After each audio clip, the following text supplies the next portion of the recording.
मुख्यमंत्री शिंदेंकडून पुण्यातल्या पूरस्थितीचा आढावा. खडकवासला धरणाची केली पाहणी. नदीचं खोलीकरण आणि रुंदीकरण केल्यावर पाण्याचा प्रवाह सुरळीत होईल, शिंदेंची माहिती.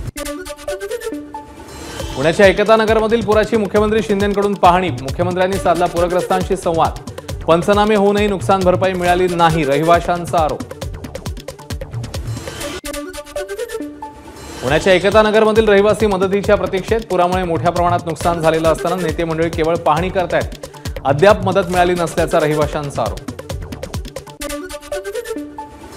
जायकवाडी धरणात 24,697 क्युसेकने पाण्याची आवक. पुढील 8 महिने पुरेल एवढ्या पाण्याची आवक होत असल्यानं मराठवाड्याला मोठा दिलासा. मुंबईला पाणी पुरवठा करणाऱ्या 7ही धरणांमध्ये मिळून 90% पाणीसाठा. मागील 2 वर्षांच्या तुलनेत सद्यस्थितीमध्ये सर्वाधिक पाणीसाठा उपलब्ध. ठाणे जिल्ह्याला पाणी पुरवठा करणारं बारवी धरण 90% भरलं. मागील 4 ते 5 दिवसात झालेल्या पावसामुळे पाणीसाठ्यात वाढ. ठाणेकरांची पाण्याची चिंता मिटली. पालघरमधल्या धामणी धरणाचे 5ही दरवाजे उघडले. धामणी आणि कवडास धरणातून 41,000 क्युसेकने पाण्याचा विसर्ग सुरू. सूर्या नदीला पूर. नदीकाठच्या गावांना सतर्कतेचा इशारा. राधानगरी धरणाचे सर्व स्वयंचलित दरवाजे बंद. कोल्हापूर जिल्ह्यात पावसाचा जोर कमी झाल्यानं पंचगंगेच्या पाणी पातळीतही घट. पंढरपुरात चंद्रभागेचं पाणी वाढू लागल्यानं पूरजन्य परिस्थिती. धरणातनं विसर्ग वाढवल्यानं चंद्रभागा इशारा पातळीवर. गोदावरी नदीला पूर आल्यानं रामकुंड परिसरात विधी करणाऱ्यांना अडचणी. रस्त्याच्या कडेला तर इतर परिसरात सध्या धार्मिक विधी सुरू. गोदावरी नदीच्या पुरामुळे रामकुंड परिसरात पानवेलींचं साम्राज्य. पाण्यासोबत वाहून आल्यानं मंदिराभोवतीही पसरल्या पानवेली. नागरिकांकडून तात्काळ पानवेली हटवण्याची मागणी. नागपूरच्या कल्याणेश्वर महादेव मंदिरात उपमुख्यमंत्री फडणवीसांनी घेतलं दर्शन. पहिल्या श्रावणी सोमवार निमित्ताने फडणवीसांकडून पूजा. बेस्टमधील 60 कर्मचाऱ्यांनी गिरवला पूजा खेडकरचा कित्ता. बनावट अपंगत्व प्रमाणपत्र मिळवलं सोयीचं काम. न्यायालयाच्या आदेशानंतरही चौकशी नाही. बनावटगिरीचा भंडाफोड झाल्यास अनेक अधिकारी कर्मचाऱ्यांच्या नोकरीवर गदा येण्याची शक्यता. गरीब जनतेला गणेशोत्सवात आनंदाचा शिधा मिळण्याचा मार्ग मोकळा. निविदा प्रक्रियेला विरोध करणारी याचिका मुंबई उच्च न्यायालयाने फेटाळली. आनंदाचा शिधाच्या निविदेत भ्रष्टाचार झाल्याचा आरोप करत दाखल झाली होती याचिका. मुंबईतल्या गणेश मंडळांना सरसकट 5 वर्षांची मंडप परवानगी देण्याची मागणी. मुंबई उपनगरचे पालकमंत्री मंगल प्रभात लोढांचं मुंबई महापालिका आयुक्तांना पत्र. भिवंडीमध्ये वाहतूक कोंडीला बांधकाम विभाग आणि ठेकेदार जबाबदार. खासदार सुरेश म्हात्रेंचा बांधकाम विभाग आणि ठेकेदारांवर आरोप. पालघरच्या ढेकाळे फिडरचा गेल्या 3 दिवसापासून वीज पुरवठा खंडित. 22 गावं आणि 100पेक्षा अधिक गावं. पाड्यांवरील नागरिक अंधारात. वीज ग्राहकांकडून संताप व्यक्त. भाईंदर पूर्वेच्या साई पॅलेस हॉटेलमध्ये मध्यरात्री चोरी. 3.25 लाख रुपयांची रोख रक्कम घेऊन 2 चोरटे पसार. चोरीची घटना सीसीटीव्ही कॅमेऱ्यामध्ये कैद. या प्रकरणी पोलिसांकडून तपास सुरू.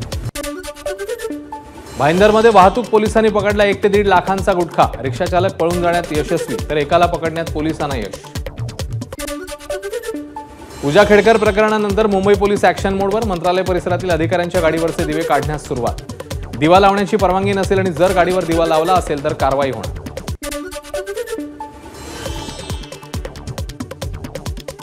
गिरगावच्या खाडीलकर रोडवर पतीने पत्नीवर केले ब्लेडने वार. त्यानंतर पतीने स्वतःवरही वार करून घेतले.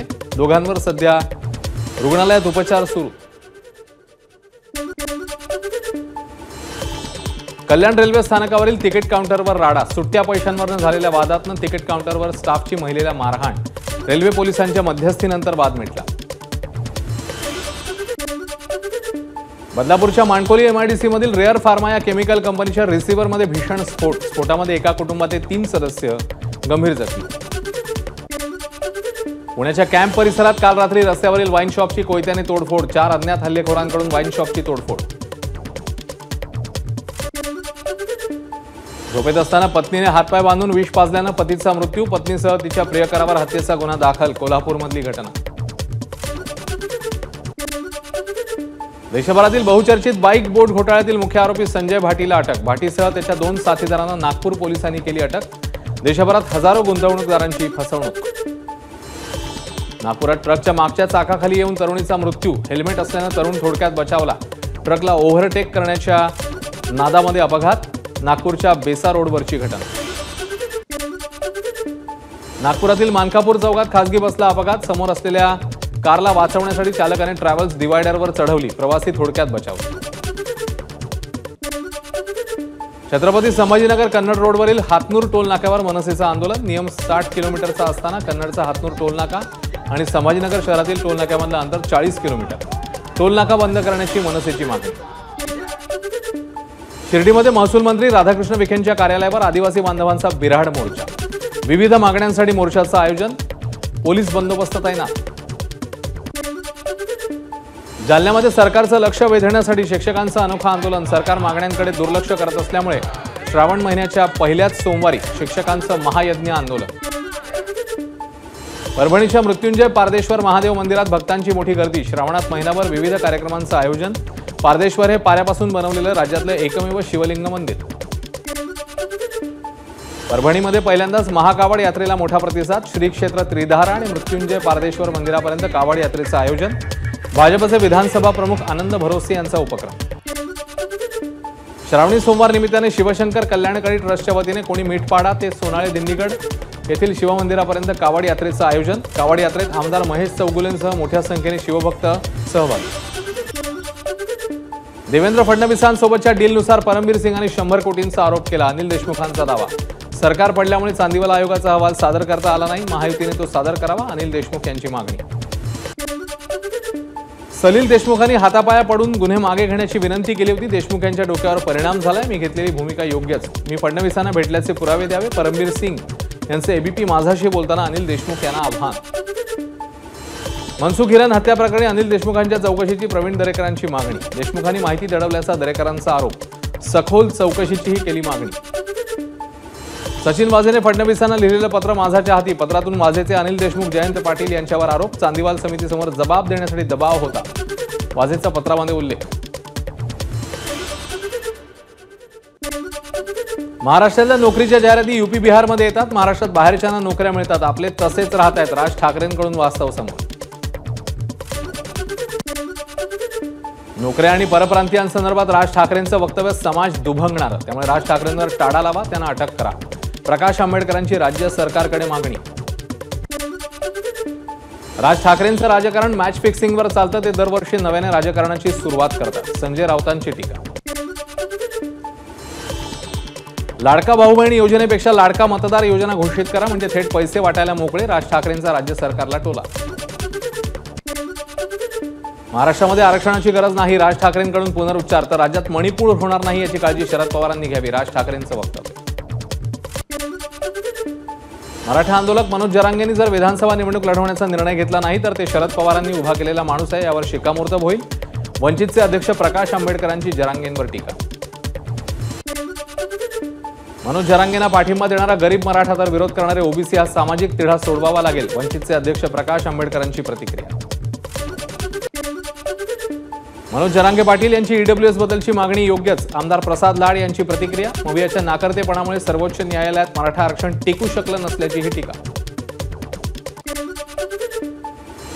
मराठा आंदोलक मनोज जरांगे पाटील 9 ऑगस्टला कोल्हापूर दौऱ्यावर. कोल्हापुरात जरांगे पाटलांची शांतता रॅली काढली जाणार. आयोजक वसंतराव मुळीक यांची माहिती. तिसऱ्या आघाडीसाठी बच्चू कडू यांच्याकडनं 25 जागांची चाचपणी. जरांगे राजू शेट्टी एमआयएम सोबत चर्चा करणार. एकमत झाल्यास एकत्र येणार असल्याचंही बच्चू कडूंचं वक्तव्य. विधानसभेसाठी मनसेकडनं 2 उमेदवारांच्या नावाची घोषणा. मुंबईतनं शिवडीतनं बाळा नांदगावकर यांना उमेदवारी तर पंढरपूरमधून दिलीप धोत्रेंना उमेदवारी.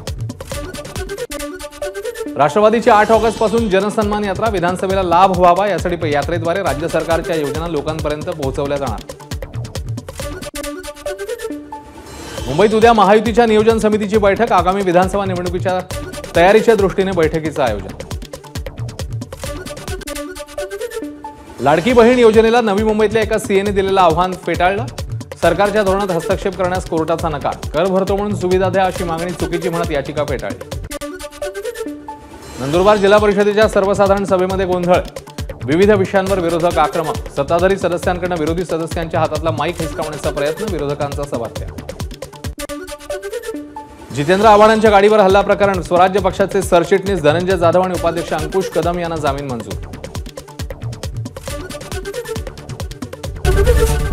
एबीपी माझा, उघडा डोळे बघा नीट.